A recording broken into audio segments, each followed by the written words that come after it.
San Salvador, El Salvador. Bienvenidos a El Salvador. Bienvenido a Salvador.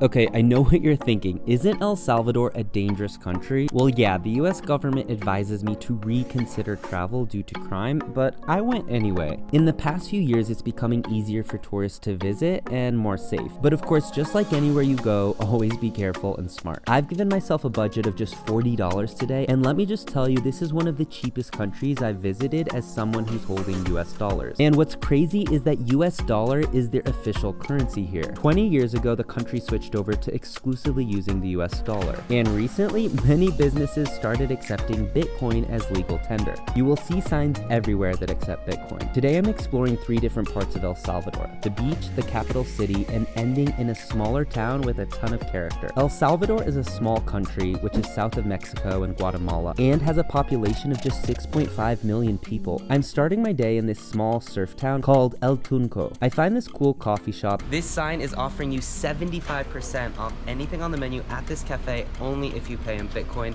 Because I'm on a budget, of course, I'm gonna get a coffee from here. So why are they incentivizing us to pay by Bitcoin? Well, there is an app called Strike that is promoting the use of its app and the use of Bitcoin, so that app will actually pay restaurants back for that 75% discount. So that company will actually pay the restaurant for that 75% discount. Chai tea latte from a cool cafe, $4. But if you pay with Bitcoin, $1. Next, I head to the ocean for an ocean swim. The water temperature and air temperature is perfect and the waves are awesome. These aren't the nicest beaches, but they do have a lot of character, and I think I want to go for a swim. Swimming in the ocean, free. Today I rented a car. The car rental for me cost $25. Okay, that's not bad for a car rental, but yeah, that will take up more than half of my budget for the entire day. So I drive to San Salvador, which is the capital city of the country. Someone tells me that a few years ago, it would be very unsafe and very dangerous to walk around here. But now things have changed. This place is full of American chains from McDonald's to Denny's, so I head to this area called Old Town. This is definitely one of those places that has been impacted by the pandemic. They have not seen a full rebound to tourism yet. You can just kind of tell, and also some people told me that as well. So you have a lot of places that are closed, but I also hear that at night it lights up a lot more. The energy here is cool, and I walk into this church. To enter the church, $2. From the outside, this looks like a really old, kind of abandoned building, but once you go inside, it is absolutely beautiful. It's not huge by any means, but I honestly have to say it's one of the most beautiful churches I've ever been inside.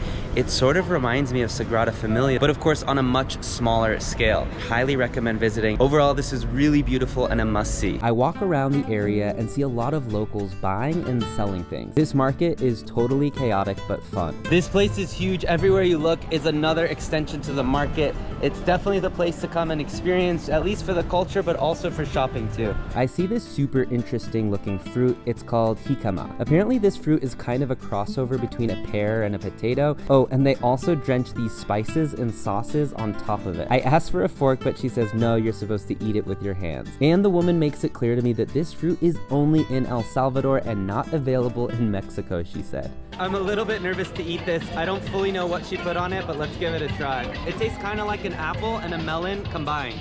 The price of that is 50 cents. It was good, had a little kick to it, but personally I like things a little bit just more raw. I didn't need all those spices and sauces, and it was definitely a little bit messy too, unfortunately, but definitely worth trying. I walk around some more through the market, and then I find this little restaurant where the food looks super authentic and homemade. I order a place of rice and this pancake looking food with spinach and shrimp and some mixed vegetables. Then I order this tamarind juice, which tastes delicious. An El Salvadorian lunch plus a tamarind drink, $3.50. This is delicious. Not only is this delicious, but I got a live band over there. San Salvador is a really cool town. It's almost 2 o'clock and I want to see other parts of El Salvador, so I'm gonna hop in the car and head to somewhere new. After an hour drive, I arrived to Santa Ana. This is the second largest city in El Salvador. This place is supposed to be famous for its coffee, so I find this coffee shop on Google. One thing to note is this place is really high security. Many of the businesses actually keep their doors locked even during business hours. But after knocking, they let me in and I was surprised to see it's a vibrant coffee shop. This place believes strongly in human connection, so they purposely turned off the Wi-Fi and encouraged people to play games or have conversations. I order a cup of coffee and a dulce de leche cheesecake. Dulce de leche is super delicious and very common in South America. It's considered kind of like caramelized milk. It's my favorite and I rarely see it in other parts of the world, including the US. A cortadito coffee with 1 shot of espresso and a dulce de leche cheesecake, $6. This coffee shop's name is a blend of their 2 last names, the owners of the coffee shop. So your last name is? Castro. Bandek. So the name of the coffee shop is? Kadek. This neighborhood is super cool. Lots of different colors, lots of character, lots of really nice people I've noticed.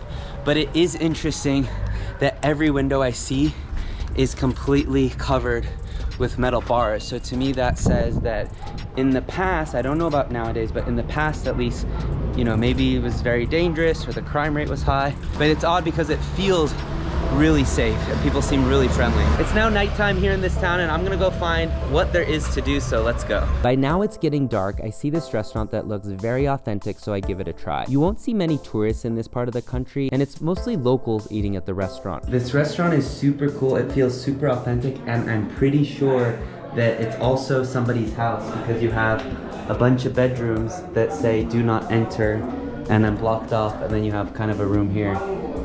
So cool. Feels like I'm actually having dinner at someone's house in El Salvador. On this sidewalk, this lady is making pupusas. Pupusas are the national dish of El Salvador. They kind of remind me of a pancake or a flatbread, and they're made using cornmeal or rice flour, and they're filled with ingredients that you choose. That can include beans, cheese, pumpkin, carrot, or chicken. I decide to get 2, which totally fills me up. 2 pupusas and 1 beer, $3. Yes, only $3 for dinner, which might be a record for cheap dinners I've ever had. So I did it. I spent $40 in El Salvador in 1 day, and I got to experience 3 very different parts of the country. A country that I admittedly knew nothing about. Check out how I spend my cash budget in other places around the world, from Bali to Turkey and New York. Find me on Instagram and TikTok at Upton.